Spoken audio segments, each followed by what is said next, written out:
Que você está acompanhando, 3h06, 3h06. Vamos até as 4 horas com as informações da cidade, da região e do estado. E depois das 4 você volta a acompanhar a programação em rede, a programação nacional. O Estúdio CBN. Olha, já está em contato conosco o Rafael Valentini. Daqui a pouquinho o Rafael Valentini, advogado criminalista, pós-graduado em processo penal, vai bater um papo aqui conosco e você pode também interagir. Tem uma pergunta, uma observação? Interage aqui com a CBN, a rádio que toca a notícia. Nós vamos falar sobre o Supremo Tribunal Federal, que definiu os critérios que irão diferenciar o porte de maconha para o uso pessoal, não é?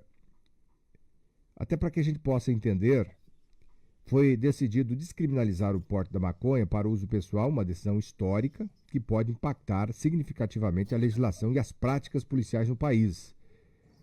Já tem observações a respeito. Então, para a gente entender, nós vamos bater um papo com o Rafael Valentini. Está conosco o Rafael Valentini, advogado criminalista. Doutor Rafael, boa tarde, obrigado por atender a CBN. Muito boa tarde, José Roberto Benjamin, a todos os ouvintes. Quais os efeitos práticos? Bom, primeiro vamos falar sobre essa decisão do Supremo, que definiu critérios. Qual que é a análise que o senhor faz? O estabelecimento de critérios é algo que eu enxergo com bastante bons olhos, né? Porque a partir do momento que você tem um critério, pelo menos há um parâmetro mais objetivo para você aferir se há uma conduta, se a conduta se trata de um usuário, a conduta de portar maconha para consumo próprio se refere, presume-se a um usuário ou a um traficante. Esse é o nosso grande problema da lei de drogas desde quando ela foi criada em 2006.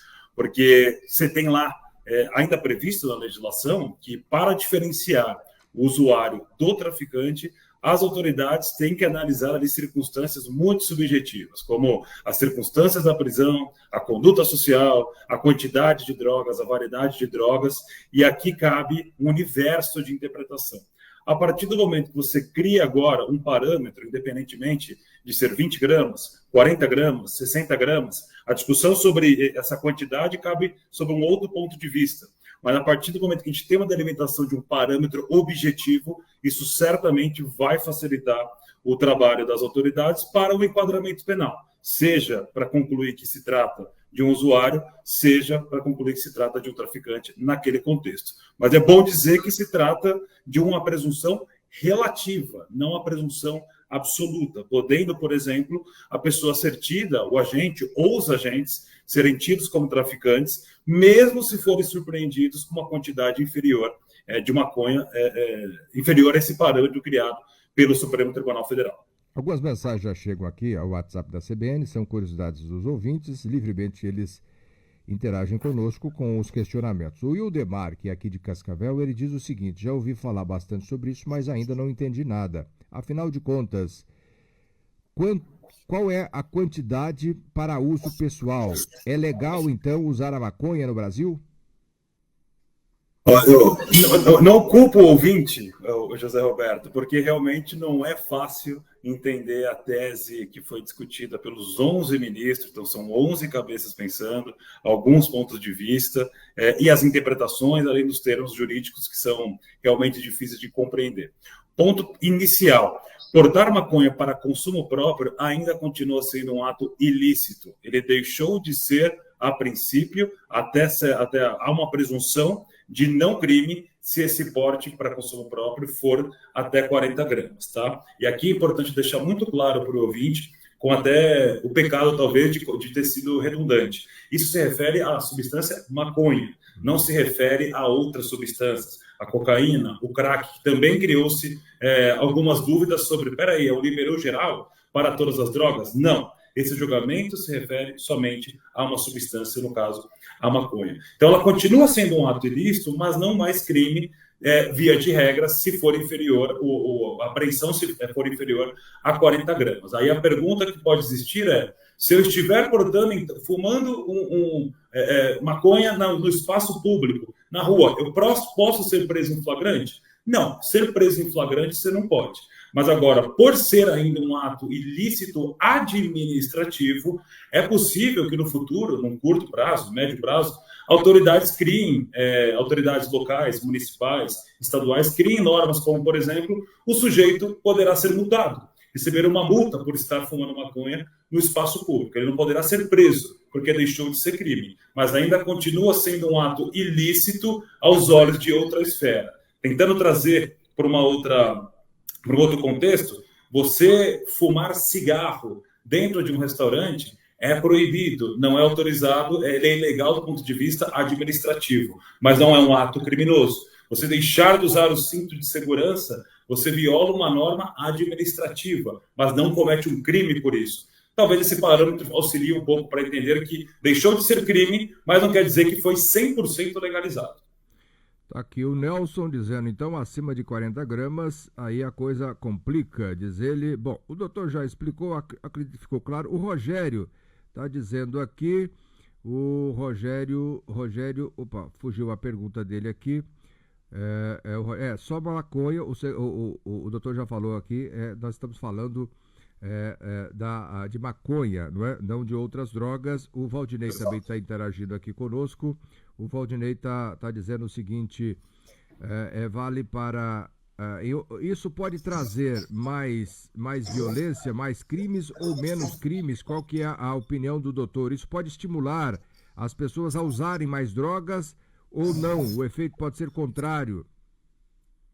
Olha, eu honestamente não sou especialista em segurança pública e até em comportamento social. Eu posso falar, evidentemente, com base naquilo, sou advogado criminalista, então posso falar com base naquilo que a gente vê na nossa órbita aqui da esfera criminal. São exemplos nós temos a todos os gostos. Quando a gente vai olhar para os outros países, a experiência de outros países, nós vamos encontrar argumentos favoráveis a essa decisão e argumentos desfavoráveis. O tempo vai dizer, acho que somente o tempo vai dizer. O que eu posso com certeza falar de antemão é a delimitação, pelo menos, de um parâmetro agora objetivo, no caso, repito, 40 gramas, ela vai auxiliar a redução de injustiças para quando, por exemplo, pessoas que estivessem ali portando 15 gramas, 20 gramas para um consumo próprio, dentro do seu carro, sem qualquer indicativo de que naquele contexto a pessoa estava transportando efetivamente maconha para um terceiro, indo fazer uma entrega, por exemplo, isso vai aumentar a chance da justiça acertar e apontar e reconhecer que naquele contexto se trata de um usuário. Expandindo a discussão nossa aqui até para o Brasil, de maneira geral, isso tende a diminuir também condenações injustas envolvendo pessoas mais marginalizadas, que já enfrentam até alguns estigmas sociais que outros perfis sociais não enfrentam. Então, num curto prazo, acho que pelo menos isso pode ser bastante útil. Agora, no geral, aí só o tempo poderá dizer mesmo. Doutor, o Supremo Tribunal Federal também pretende estabelecer novas diretrizes, digamos assim, para abordagens policiais e decidir se casos antigos serão revisados à luz dessa descriminalização, não é? Bom, pode repetir, por gentileza, que falhou para mim. Aqui deu um corte aqui, nós estamos nessa conexão com o advogado, lembrando que você, ouvinte, pode interagir aqui conosco, pode fazer a sua pergunta. Rafael Valentini, que é advogado criminalista, pós-graduado em processo penal. Eu dizia, doutor, que o Supremo Tribunal Federal também pretende estabelecer novas diretrizes para abordagens policiais e decidir se casos antigos serão revisados à luz dessa descriminalização, é isso? Vamos lá, 2 pontos. Agora entendi, peço desculpas que a conexão tinha falhado para mim. Vamos lá, o primeiro ponto foram fixadas algumas diretrizes, como, por exemplo, se o sujeito tiver enquadrado num contexto de usuário de maconha, é vedada a prisão em flagrante. Não é possível a prisão em flagrante. O que é possível é a apreensão da substância, porque, repito, continua sendo um ato ilícito, muito embora não mais criminoso. Então, a polícia pode apreender a substância ali, naquele contexto, mas não pode prender em flagrante o sujeito e muito menos conduzi-lo a uma delegacia.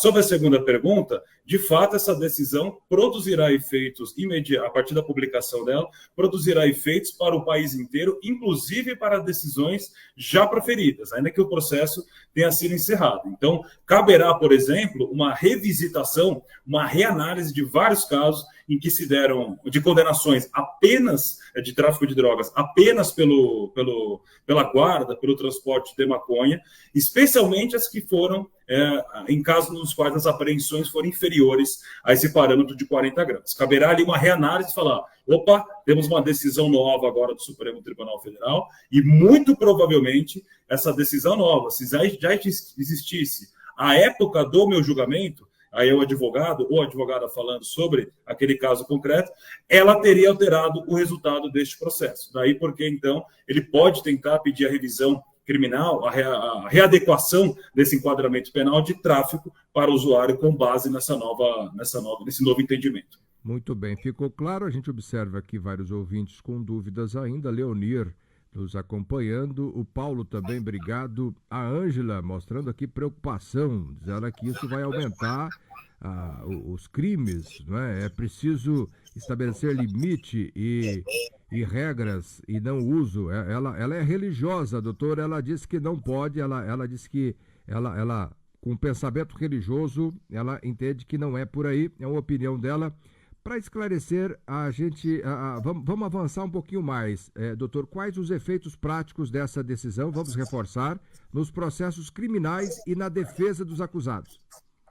Nos processos criminais já em andamento, especialmente os que já terminaram, vai ser, como eu disse, essa revisitação para tentar um reenquadramento penal, ou seja, ou até mesmo a absolvição do sujeito condenado, para mostrar que, olha, eu fui, por exemplo, pegar o exemplo do sujeito João. O João foi condenado por tráfico de drogas num contexto em que ele estava sozinho, caminhando na rua, a polícia suspeitou de alguma atitude dele, ele foi surpreendido com 30 gramas de maconha, sem que tivesse ali algum outro indicativo mais claro de que pudesse se tratar de um tráfico de drogas, como uma caderneta, um caderno com anotações de compra e venda de drogas, ou até mesmo uma balança na mochila de João. Se João foi condenado por tráfico de drogas nesse contexto, que é muito, muito similar àquilo que o entendimento do STF agora buscou reformular e dar um tratamento mais brando, como um tratamento de usuário e até não criminoso, caberá à defesa de João, aos advogados do João, tentarem esse reenquadramento, essa reanálise do caso, mesmo que o processo de João tenha já encerrado, esteja em andamento ou ainda nem tenha sido julgado, porque às vezes, certamente temos muitos acusados atualmente no país de tráfico de drogas apenas pelo porte ou a guarda, o transporte da substância maconha, mas que não tiveram sentença. E que quando à época foram acusados pelo Ministério Público, esse entendimento do STF ainda não havia sido proclamado, mas agora com esse fato novo, esse entendimento novo, certamente é um ingrediente novo e super relevante na influência do resultado do processo, do desfecho do processo. Então, termos práticos, o que a gente pode falar é essa reavaliação de casos já encerrados e a possível influência direta em casos já em andamento. O Sérgio, acredito que isso vai desafogar as cadeias pelo fato do consumo é feito por todas as classes sociais. Ele acha que vai desafogar aqui as cadeias. Nós temos... Quer comentar alguma coisa sobre a opinião do ouvinte? É uma possibilidade, eu concordo com o ouvinte, é uma possibilidade. Mas não temos estudos claríssimos no sentido de que, por exemplo, de um universo de 100% de condenados por tráfico de drogas, 70%, 50% representam condenados por tráfico de drogas apenas pelo porte de maconha. A gente não tem esse estudo. Na realidade, a experiência do dia a dia indica que, via de regra, as condenações por tráfico de drogas envolvem não só a maconha, mas também outras drogas, coisa que o precedente, circunstância e cenário que o precedente do STF de agora não se aplica, tá? Que fique muito claro. E também para deixar claro que o próprio entendimento do STF avisa que deixou expresso na tese formada pelo tribunal que a decisão de agora não é um salvo-conduto para todos os casos que o sujeito tiver sido preso ou for surpreendido daqui para frente com uma quantidade inferior a 40 gramas, não pode de modo algum ser tido como tráfico de drogas. Não, pode. E a polícia terá que indicar de maneira fundamentada o porquê entendeu que ali era tráfico de drogas, a despeito de ser uma quantidade inferior. Então, para dizer que, muito embora acho que é uma possibilidade, isso que o ouvinte nos trouxe, de haver um certo esvaziamento das cadeias, num curto, talvez até médio prazo, também, por outro lado, a gente tem que entender que essa decisão ela é muito restringida a uma hipótese específica, né? A condenação da maconha, especialmente essas que são inferiores ao parâmetro fixado agora de 40 gramas. Nós precisamos encerrar, estamos no final. Vamos colocar mais uma perguntinha. O Miguel, ouvinte aqui de Cascavel, ele está dizendo o seguinte: gostaria de saber do doutor se tem outros países com modelo semelhante a esse que está sendo adotado aqui, como têm sido os resultados? Ele tem conhecimento? Posso falar sobre alguns países como o Uruguai. Recentemente, o Uruguai tem uma experiência que foi inicialmente positiva de descriminalização, de tratar como uma questão de saúde mesmo, aquele que for, o sujeito que for viciado e tiver ali uma adicção com relação à maconha, e também com a finalidade de o Estado controlar, ter o monopólio dessa substância, né? Então, ao invés dela ser vendida no paralelo, à margem da legislação, ela acaba sendo vendida em autoridades por meio de locais fiscalizados, autorizados a vender a substância, como farmácias, por exemplo.